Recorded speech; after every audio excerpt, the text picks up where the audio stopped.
Epekto ng full PMS. Update ko lang kayo, ginamit ko na siya ng ilang araw. Kumanda yung vibration niya ulit. Tapos yung tunog, ewan ko may epekto sa tunog yun. Or dahil sa panahon, parang naging buo yung tunog niya. Oh. Or sa tingin ko lang yun.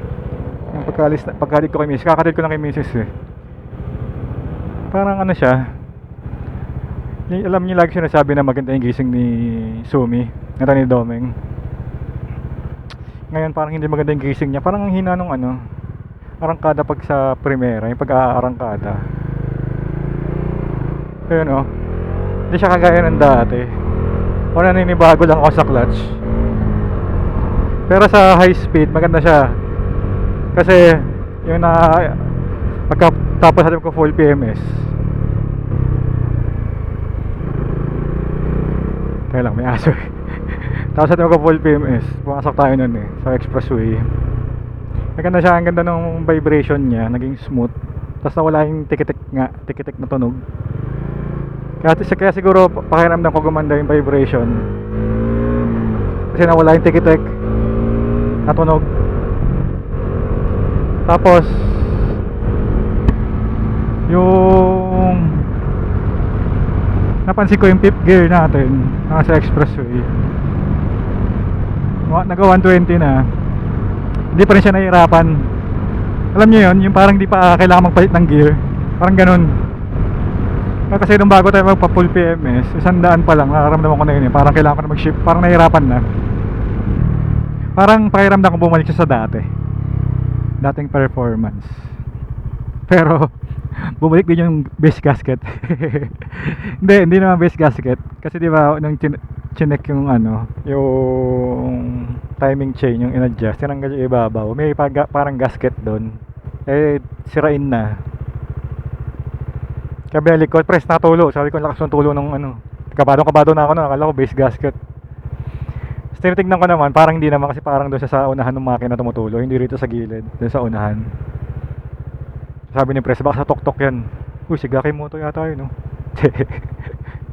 Tapos tinignan ni Pres, sabi niya, sira na yung base gasket, yung, kalimutan yung tawag eh, top gasket ba? Yung pasay na sa taas, goma siya eh. Ayun, sabi niya, sira na, palitin na.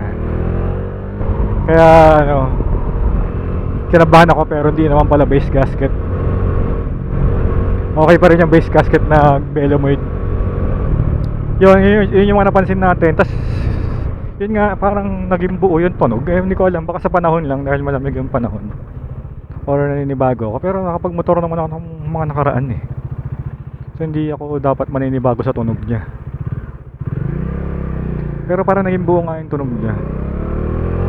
So dito, open air to eh. So parang naging buo. Konti lang naman, konting-konti lang. Pero napansin ko eh, hindi ko alam yung arangkada. I-check ko nga yung clutch ko, baka umusog na naman to. Kasi parang nahihirapan siya umarangkada sa simula. Pag galing sa stop, parang ang bagal niya umarangkada.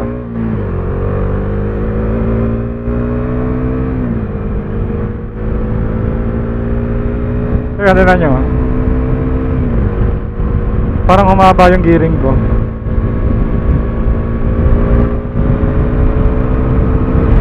Ano?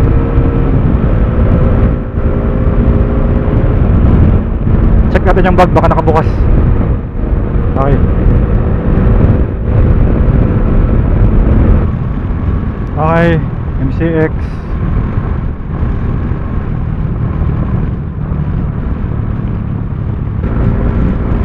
Ayan o, naging smooth siya, 120, 116.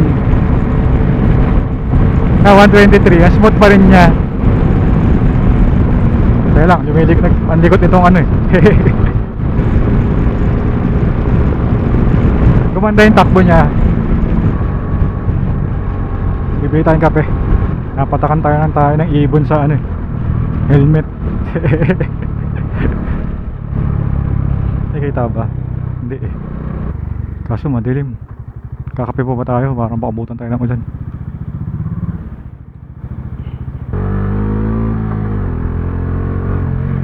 Hindi naman siguro ulan yan. Doon lang oh. Kape tayo muna sandali. Okay, balikan kayo pagtapos ng kape. Bilis!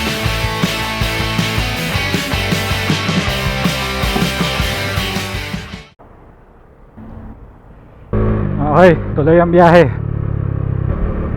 Tingin ko, alam ko na ang dahilan ng ano. Sabi ko malamya. Nausog yata itong ano natin. Yun dito sa throttle natin yung nakakabit. Kaya sinasabi ko malamya. Baka hindi ko siya na ano, natadaganan maigi kasi na-adjust siya. Yung pan-tricycle, alam niyo yun. Teka lang, hindi ko mapaano eh. Maraming kasabay eh. Hindi ko mapakita. Ito, na-adjust siya.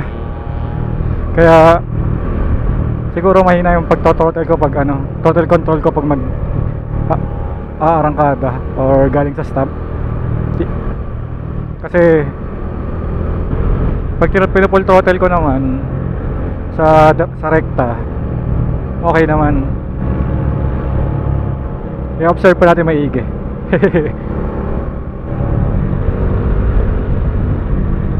Umaba talaga yung ano niya.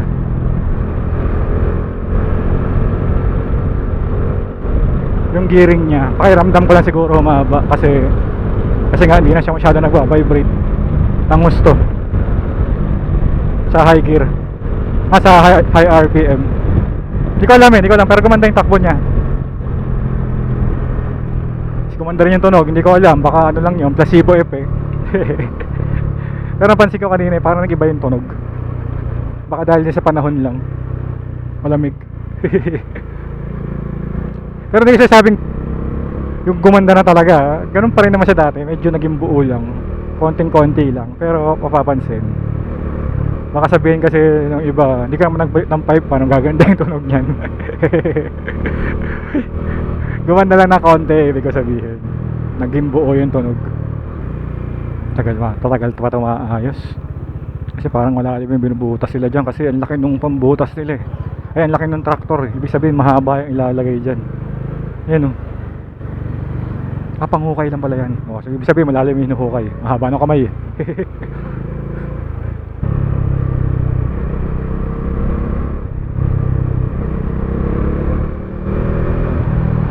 Kaway lang tayo kasi pinagbigyan niya tayo.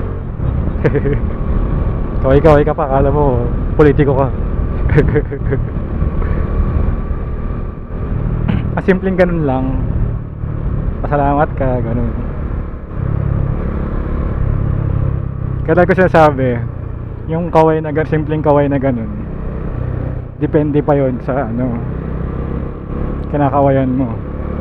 Kasi pag mainit yung ulo niya, ang intindi niya doon, nagsasorry ka, hindi ka nang paumanhin kasi hindi mo siya pinasingit, di ba? Pero kung hindi mainit yung ulo niya, parang pinalusot ko to kaya nagpapasalamat, ganun yung maiisip niya. So gawin niyo yun, simple lang yun, tataas yun ang kamay niyo eh. Pag sa inyo rin ang ginawa yun, kunyari pinalusot mo, kamaway, alam mo yun, nagpapasalamat kasi pinalusot mo. Tapos pagka minsan, di ba, hindi mo naiiwasan yun, pakiramdam mo, kinat ka, tapos kinawayan ka, alam mo, humihingi ng pasensya. Simple lang, na simpleng taas lang ng kamay, nakakabago ng ano, mood. Kaya ako hindi ako masyadong mabusina eh, ilaw lang ginagamit ko. Binubusinahan ko lang yung side mirror. Kasi yung busina, maraming ibig sabihin yun, lalo na pag mainit yung ulo. Iba yung dating pag yung stress na sa traffic, ganun. Tapos bubusinahan mo. Kasi di ba pag busina, depende kung kabisado yung busina mo. Ako kasi kahit pitikin ko ng 2 beses, parang matagal, parang haba ng tunog. Parang ano, hindi ko kaya yung ano eh, beep beep yung mabilis. Beep beep, ganun yung sa akin eh. Hindi ko kasi ginagamit yung busina. Pag busina ako, tinitignan ko pa eh. Pero kailangan yan kasi nung sanay ako sa Quezon. Kasi nga wala mga side mirror, tapos maliwanag. Hindi natingin sa side mirror, kaya binubusinahan ko yung mga ganyan, yung mga nakadikit. Pag-overtake ako, binubusinahan ko.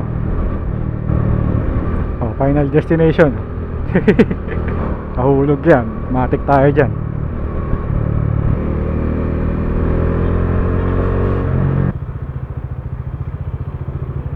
So, siesta si sir. Ambon nag-iyosi, inuugoy-ugoy lang siya ron. Stig. Relax mode bago magtrabaho. Okay, dito natin tapusin. Basta yung update natin, gumanda. Ulit. So, ibig sabihin, mapapansin mo yung pagbabago.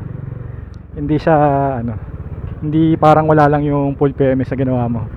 Maganda siya. May malaki yung epekto. Pero syempre, hindi yung parang brand new talaga. Hindi. Iba pa rin yung brand new. Kasi wala namang ginalaw sa shocks eh. Yung medyo tumagtag na siya ng konti eh. Kagaya na sabi ko sa review natin. Pero sa makina, performance, vibration, naging pino ulit. Hatak. Okay. Ulit na tayo kasi konti lang yung topic natin, yung point natin, konti lang eh. Basta yun yung nangyari. Na-share ko naman na. So kung 45 kilometers sa full PMS, i-adjust yung timing chain. Iyan nyo na, palitan nyo na yung parang gasket na goma dun sa ibabaw.